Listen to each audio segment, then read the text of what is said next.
भगवान शंकर को अभिषेक क्यों करना चाहिए, अभिषेक करने से लाभ क्या है। पर भगवान शंकर के ऊपर जल चढ़ाता है तो भगवान शंकर बड़े गदगद हो जाते हैं। क्यों? जब हलाहल विष भगवान शंकर ने जब पान कर लिया तो जहर है, वो जहर की गर्मी भगवान शंकर के ऊपर आ गई, जलन होने लगा भगवान शंकर के शरीर में। तो भगवान शंकर इधर उधर दौड़ना चालू किए, शांति नहीं मिली तो भगवान शंकर अमरकंटक आ गए। और जैसे अमरकंटक नगरी में आए वहाँ मौसम हमेशा शांत रहता है। भगवान आराधना करने लगे। ऋषियों ने देखा, मुनियों ने देखा, रे भगवान शंकर बड़े परेशान हैं। तो अलग अलग विधि से उपचार, कोई दवाई लेके आए, कुछ लेके आए, किसी से बात बनी नहीं। ऋषि आ गए, सप्तऋषियों ने कहा कि प्रभु को बहुत कष्ट हो रहा है, तो उस कष्ट की शांति के लिए जल लेके आए घड़े में, और जल लेकर के भगवान शंकर को अभिषेक करने लगे। और जैसे भगवान शंकर के ऊपर जल चढ़ाया तो जल चढ़ाते ही भगवान शंकर को बड़ी शांति मिली।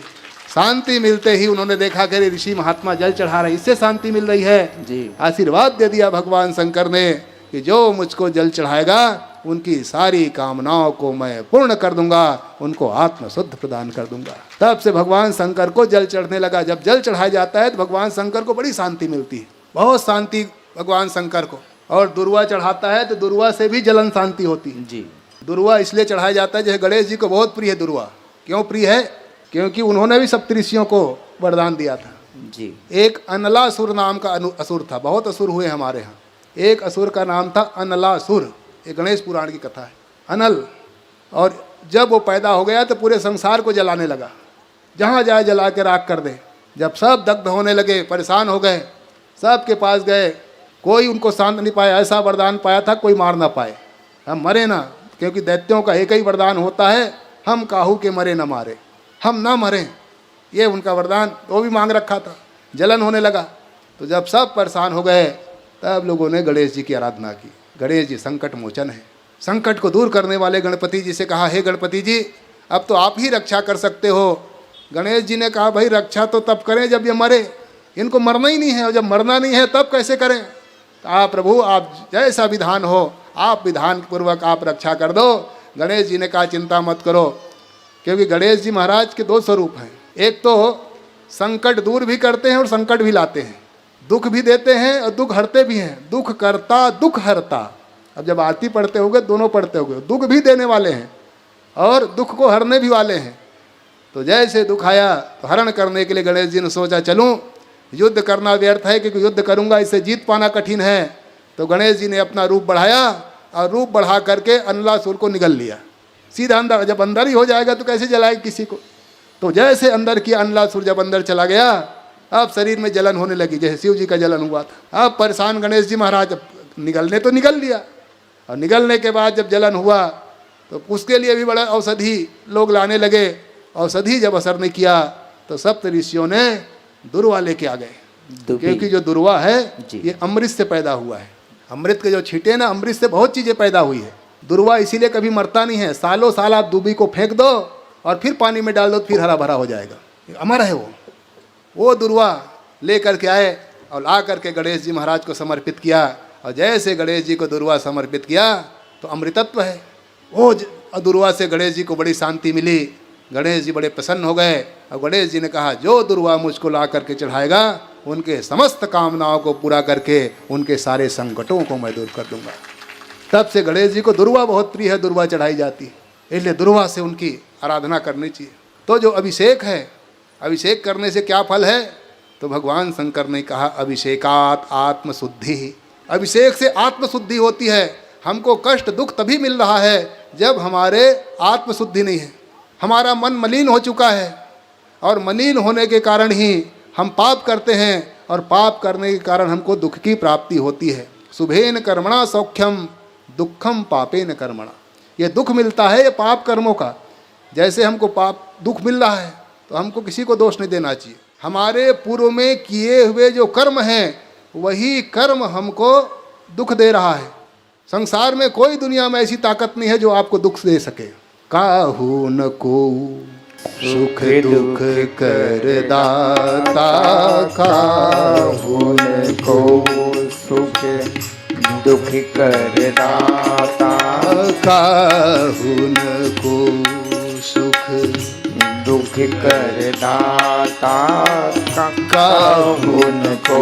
कोई ऐसा नहीं है बंधु जो आपको दुख सके दुनिया में। तो क्या है? निज कृत कर्म, निज कृत कर्म भोग सब भ्राता। निज कृत कर्म भोग सब भ्राता काहू न को सुख दुख कर दाता काहू न को। क्योंकि ये सिद्धांत है, कृतम फलति सर्वत्र नाकृतम भुज्यते क्वचित। जो आपके कर्म हैं वही आपको फल दे सकता है। कोई दुनिया में ताकत नहीं है आपको सुख और दुख दे सके। हम मिथ्या दोष लगाते हैं दूसरे के ऊपर, दूसरे के ऊपर नहीं, कई लोग तो भगवान को भी दोषारोपण कर देते हैं। काल ही कर्म ही ईश्वर ही मिथ्या दोष लगाए। कुछ लोग काल को दोष लगाते हैं, कुछ लोग कर्म को दोष लगाते हैं, कुछ लोग तो कहते हैं अरे भगवान दुख दे रहा है। और भगवान क्या दुख देगा? क्या दुश्मन है उनको? जाति दुश्मन है? भगवान आपको दुख देगा? भगवान कभी भी किसी को दुख नहीं देते। आपके कर्मों का फल आपको भोगना पड़ता है। भाग्य उससे भाग्य का मतलब क्या? जो पूर्व में किए गए कर्म हैं वही इस समय भाग्य होकर के फलीभूत हो रहा है, उसी का नाम भाग्य है। उसी को भाग्य के नाम से जाना जाता है। तो जो पूर्व में कर्म हैं, जो पुत्र हैं, वो भी फल देने के लिए आता है। पुत्र अगर किसी का सज्जन है तो समझो पूर्व जन्म का पुण्य है, वो पुण्य ही आपको सुंदर फल देने के लिए आया हुआ है। और पुत्र अगर नालायक निकल गया तो समझो पूर्व जन्म में किया गया कर्म पाप रूपी वो फल देने के लिए पुत्र रूप में, दुख रूप में आ रहा है। ये आपके कर्म हैं। बीच में छोड़ करके किसी का लड़का चला जाता है, कभी मृत्यु हो जाती है, पुत्र जन्य कष्ट होता है, तो समझो आपका किया हुआ जो पूर्व कर्म है वही कर्म। महाभारत में इसका कथा आता है। पांडव जाकर के भगवान से पूछा, महाराज हम सर्व समर्थ हैं पर हमारा पुत्र अभिमन्यु हमारे बीच से चला गया। सर्व सामर्थ था, सारी ताकत थी उनके पास। हम पांडव काल को भी जीतने में सामर्थ हैं। कृष्ण जैसे जिनका मामा है, रथ जिसके सारथी हों, जो रक्षक हों, ऐसे रक्षक के बीच में भी हमारा पुत्र हम को छोड़ करके चला गया। हम उनकी कुछ नहीं कर पाए। तो कहा गया तुमने जो किया था कर्म कौन भोगेगा? और कोई ऐसे दुनिया में नहीं है जिनको उसका फल ना भोगना पड़े। यथा धेनु सहस्रेषु वत्सो गच्छति मातरम तथा यच्च कृतम कर्म कर्तारम न गच्छति। जैसे हजारों गायों के बीच में बछड़े को छोड़ दो, बछड़ा अपनी माँ को पहचान जाता है, वैसे ही किया हुआ पूर्व का कर्म किए हुए कर्ता चाहे किसी भी योनि में रहे, उस योनि में जा करके उनको फल प्रदान करने लग जाता है जी। इसलिए दूसरे को दोष देने की आवश्यकता नहीं है। पूर्व में किए हुए दोष को सुधारने के लिए इस समय अच्छा कर्म करें, ताकि आगे अगर हमारा जन्म हो तो हमको उस जन्म में कोई कष्ट की प्राप्ति न हो। इसके लिए प्रयास व्यक्ति को करना चाहिए। अब जो हो गया है उसको धीरे धीरे काटें और काट करके नया वृक्ष रोपित करें, ताकि जैसा वृक्ष लगेगा वैसे ही आपको फल की प्राप्ति होगी जी। इसीलिए अभिषेक जो है, अभिषेक से आत्मशुद्धि, जो पूर्व में किया हुआ जितने कर्म जिनके कारण दुख हो रहा है, अंदर में मलिनता हो गई है, उस मलिनता को सदा सदा के लिए दूर करता है। इसलिए भगवान का अभिषेक किया जाता है। कई तरह के अभिषेक हैं, अलग अलग कामनाओं को, जिनको आगे बताया जाएगा। अलग अलग कामना के लिए कौन कौन सा अभिषेक व्यक्ति को करना चाहिए। गंध लगाने से, भगवान को चंदन लगाने से क्या लाभ? हम क्यों चंदन लगाते हैं? तो पूछने पर ऋषियों ने बताया कि गंधात पुण्यम अवाप्यते। गंध लगाने से, भगवान को चंदन लगाने से पुण्य की प्राप्ति होती है, क्योंकि पुण्य से ही सुख मिलता है। शुभेन कर्मणा सौख्यम दुखम पापेन कर्मणा। जो सुख मिल रहा है हमारे पुण्यों के प्रताप से है जी। पाप के कारण दुख मिलता है, तो चंदन लगाने से पुण्य बढ़ते हैं, पाप का क्षय होता है। इसलिए अपने सुख के लिए पुण्य बढ़ाना पड़ेगा। और पुण्य बढ़ाने के लिए जाने कौन कौन से कर्म करेंगे, होगा कि नहीं होगा। भगवान शंकर कहते रहे कहाँ भटकोगे, आप चंदन लो, मुझको लगा दो, मैं आपका पुण्य बढ़ा दूंगा। और जैसे पुण्य बढ़ेगा आपको सुख की प्राप्ति हो जाएगी। ओ देवाधिदेव महादेव भगवान, केवल चंदन लगा करके पुण्य कमा के सुख भोग लो। इतने सरल सहज देवता भगवान शंकर। भगवान को भोग लगाने से लाभ क्या है? तो कहा आयु तृप्तिश्च नैवेद्यात्। आयु बढ़ती है और तृप्ति होती है, शांति की प्राप्ति होती है। जब तक के हमारे जीवन में तृप्ति नहीं होगी तब तक के सब कुछ प्राप्त होने के बाद भी अशांति बनी रहेगी। इसलिए भगवान शंकर को जो भोग लगा देता है भोग लगाने से जीवन में तृप्ति आ जाती है, अर्थात जो कुछ रहेगा उसी में आपको संतुष्टि मिलने लगेगी। जीवन में संतोष रूपी धन आ जाएगा। और संतोषः परमम सुखम, संतोष ही परम सुख का कारण है। जिसके जीवन में संतोष रहेगा वही सुख की प्राप्ति करेगा। और आयु की वृद्धि कराने वाला ये भोग होता है। इसलिए भगवान को खूब भोग लगाना चाहिए और अच्छा अच्छा लगाना चाहिए, बिना कंजूसी किए। अतका बड़ कटोरी में नहीं लगाना है, 2 ठन मिश्री 1 ठन मूंगफली दाना। जी जी जी भगवान के लिए बढ़िया सुंदर थाली आप निकालिए, जी। भगवान को भोग लगाइए, तुलसी दल डालिए, बिल्वपत्र डालिए, भगवान को प्रार्थना कीजिए, प्रभु ये आपने ही सब कुछ दिया है, ये जो कुछ है आपका ही दिया हुआ है, मैं तो केवल आपको दिखा रहा हूँ, तेरा तुझको अर्पण। मेरे पास क्या सामर्थ्य है, मैं क्या दे सकता हूँ, इसलिए आपकी वस्तु ही मैं आपको समर्पित कर रहा हूँ।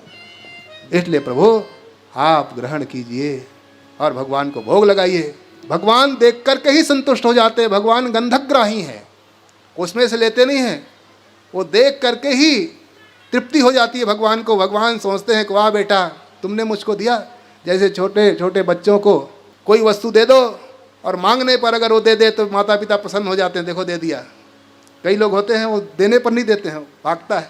और कुछ लोग संतुष्ट, उस पर संतुष्टि जैसे होती है वैसे ही जगत के माता है त्वमेव माता च पिता त्वमेव, वो संतुष्ट हो जाते हैं और संतुष्ट होकर के जीवन में संतुष्टि प्रदान कर देते हैं। इसलिए भगवान को भोग लगाना चाहिए। भोग लगाने से जीवन में संतुष्टि आती है। कहा धूप देने से धूपम अर्थम अवाप्यते, धूप दिखाने से अर्थ की प्राप्ति होती है। जिसको अर्थ कमाना है, अर्थ लाना है, वो भगवान को धूप दिखाएं। धूप दिखाने से अर्थ अपने आप आने लगता है। ये पूजन की महत्ता है।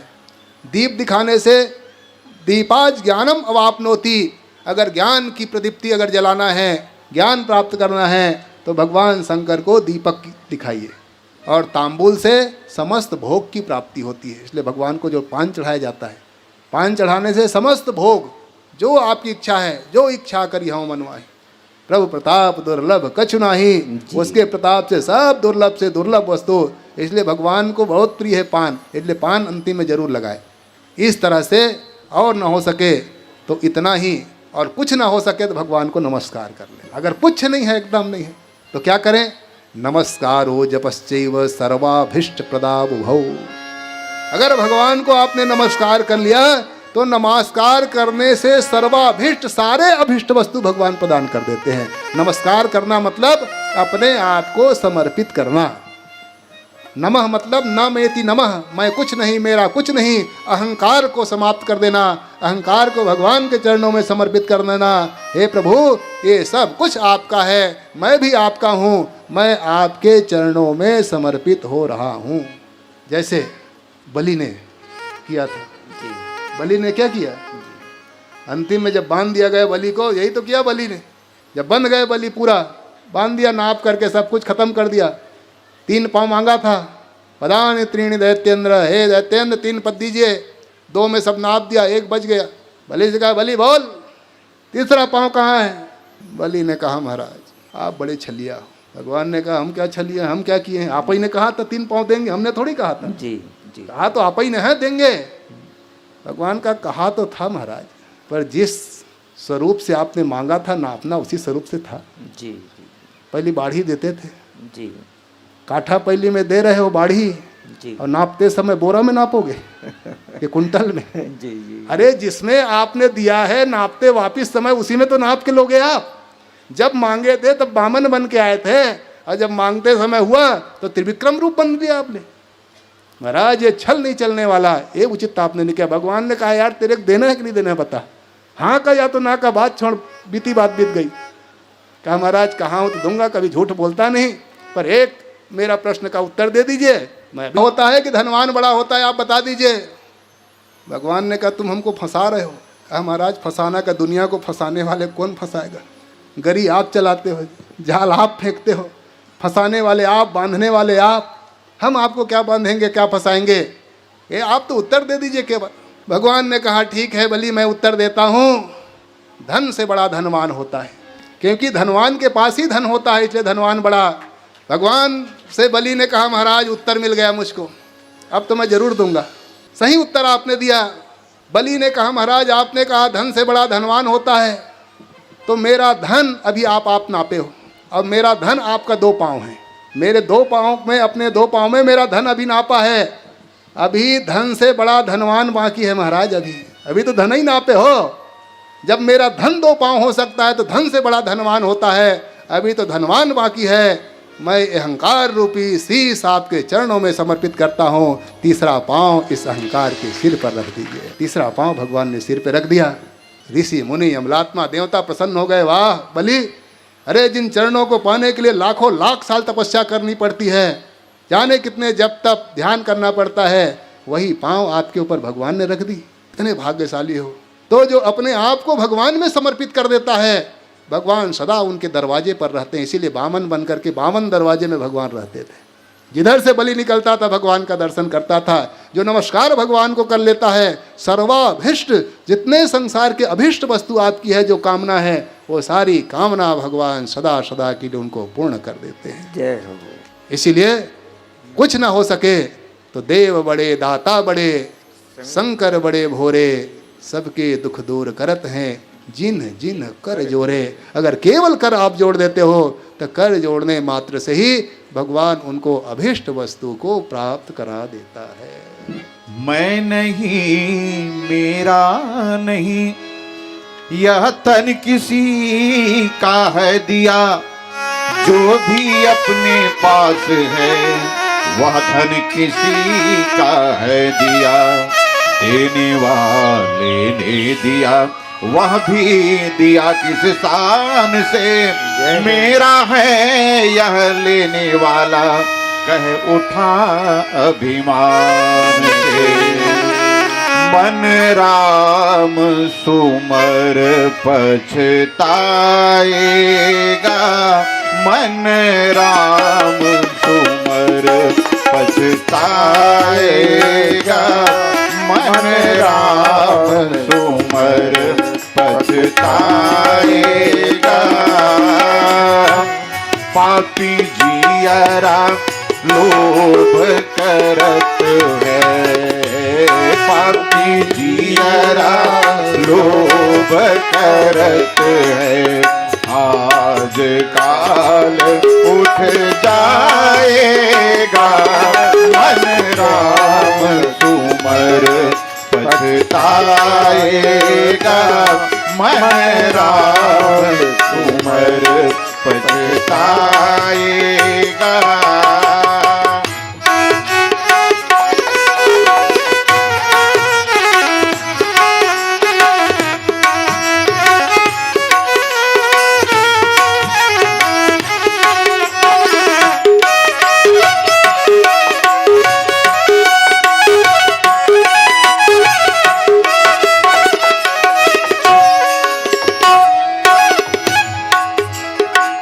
लालच लागे जन्म गवाया, लालच लागे जन्म गवाया, माया भरम भुलाएगा,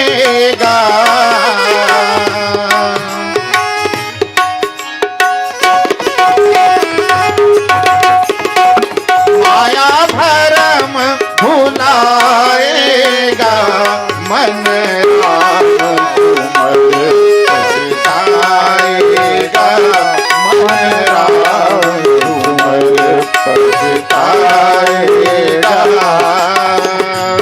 पापी जियरा लोभ करत है, पापी जियरा लोभ करत है, आज काल उठ जाएगा, मन राम सुमर पछताएगा, मन राम सुमर पछताएगा, पछताएगा। बंधो, इस तरह से भगवान की अलग अलग विधि, अलग अलग पूजन है। कहा महाराज अभिषेक आपने बताया, तो किस किस कामना के लिए कैसे अभिषेक करें, तो अभिषेक के विषय में बताते हैं। सुख संतान वृद्ध्यर्थम धारा पूजन उत्तमम। सुख और समृद्धि के लिए व्यक्ति भगवान को जल की धारा से अभिषेक करे। सुख समृद्धि चाहिए तो पानी अपना डालें, पानी डालकर भगवान को वो पूजन करें। कुछ लगना नहीं है ज़्यादा। और ज़्यादा कामना है अगर किसी की इच्छा है कि हमारा वंश का विस्तार होना चाहिए, वंश रुक रहा है, वंश में कमी आ रही है, कहीं गड़बड़ी हो रही है, ऐसे अगर इच्छा है तो घृत धारा शिवे कार्या यावन मंत्र सहस्रकम। उनको भगवान के लिए यदा वंशस्य विस्तारो जायते नात्र संशयः, भगवान शंकर ने कहा उनको घी से अभिषेक भगवान का कराना चाहिए। घी का अभिषेक भगवान को कराएं तो भगवान को घी के अभिषेक करने से वंश विस्तारो, वंश का विस्तार होता है। वंश जो टूटने वाला होता है वो टूटने वाला वंश उनका फिर आगे बढ़ जाता है। तो कितना करे, यावन मंत्र सहस्त्रकम, सहस्त्र नाम मंत्रों से भगवान का अभिषेक करना चाहिए। शिव सहस्त्र नाम से जब अभिषेक करता है तो उनके वंश को भगवान शंकर, क्योंकि उन्हीं के कृपा से ही वंश आगे बढ़ता है। जिनको रोग हो गया है उन रोग वालों को चाहिए कि भगवान शंकर का पूजन करें और वो पूजन में वांछित फल की प्राप्ति के लिए घी की अभिषेक करें। तो घी ये भी काम कराता है, ये दोनों काम घी करता है। बुद्धि अगर जड़ हो गई है, जड़ बुद्धि है, स्मरण नहीं होता, भूल जाता है, पढ़ने के बाद याद नहीं रहता, तो ऐसे व्यक्ति को चाहिए कि सर्का मृषता तत्र तदा बुद्धि जड़ो भवेत्। दूध में शक्कर मिलाकर के अर्थात मीठा दूध से भगवान का अभिषेक करना चाहिए। जो लगातार मीठा दूध से भगवान का अभिषेक करता है तो जड़ बुद्धि है, वो जड़ बुद्धि भी उर्वरा शक्ति वाली हो जाती है और स्मरण शक्ति उनका तेज हो जाता है जी। जिनका उच्चाटन होता है, मन लगता नहीं है किसी चीज़ में, परिवार में नहीं, समाज में नहीं, घर में नहीं, दुकानदारी में नहीं, पढ़ाई में नहीं, मन जिनका उच्चाटन होते रहता है, इसके लिए क्या करना चाहिए का यदा जो उच्चाटनम देहे जायते कारणम बिना यत् कुत्तापि वा प्रेमम दुखम च परिवर्धति। और जिस उच्चाटन के कारण परिवार में मनुष्य बढ़ जाता है, आपस में लड़ाई झगड़ा होने लगते हैं, मन लगता नहीं है तो लोग उनको पसंद नहीं करते, बिना कारण के उनका मन उच्चाटन होते रहता है। और स्वगृहे कल्लोहो नित्यम, नित्य कलह होने लगता है जिसके कारण घर में, अगर ऐसा कोई है तो उनको चाहिए यद धारायाम कृतामय सर्वम दुखम विलीयते, उनको भगवान शंकर पे दुर्वा के रस से उनको अभिषेक कराना चाहिए। दुर्वा के रस से अगर अभिषेक को करता है, या वो ना हो तो दूध से ही अगर अभिषेक कर ले, तो दूध मात्र के अभिषेक करने से उच्चाटन हमेशा हमेशा के लिए उनका दूर हो जाता है और मन और प्रेम जिसमें वो लगाना चाहता है वो धीरे धीरे लग जाता है। इसलिए दूध की और दुर्वा आदि की विशेष महत्ता है। शत्रु को पराजय करने के लिए उनको तेल से अभिषेक करना चाहिए, विशेष रूप से सरसों का तेल का अभिषेक होता है शत्रुओं को उच्चाटन दिलाने के लिए। जिसको संपूर्ण आनंद की प्राप्ति करना है उनको गन्ने की रस से भगवान का अभिषेक करना चाहिए। जो गन्ने का रस से अभिषेक करता है उनको इन चीज़ों की प्राप्ति होती है।